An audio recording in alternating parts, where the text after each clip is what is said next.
Talk to me about the wokeness of the NBA and how it applies to trans bathrooms, but not communism. Well, I'm not even sure that that's hypocrisy for the woke. I mean, it seems to me that's all of a piece. If you're woke, you're for things like forced abortions. You're for things like crushing freedom and dissent. So I don't think there's anything really hypocritical there. I think that's kind of par for the course. It's laughable, when you look at the magnitude of the things that the NBA is complaining about in series here.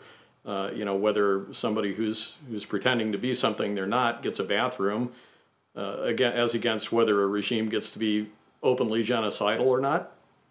I don't know. To me, those things are on a different scale, but maybe I'm just old-fashioned. I don't know. Maybe I'm looking at things, the way the Chinese might have looked at them 70 years ago. Oh, when they were allowed to think for themselves, the good old days, as you might call it.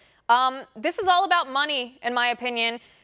Which I think is obvious. The NBA makes an incredible amount of money. Their athletes make sponsorship deals. They sell merchandise. They're obviously broadcasting from China for a full week.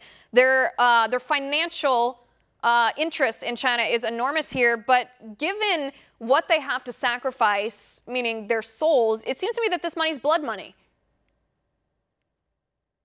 Oh, I couldn't agree more. And let's remember, too, when the NBA makes a statement about offending Chinese people, I'm not sure how many of the Chinese people were actually offended, because I doubt that very many of them at all got to see what Daryl Morey tweeted. There's a relentless repression on the truth and facts from other places in China.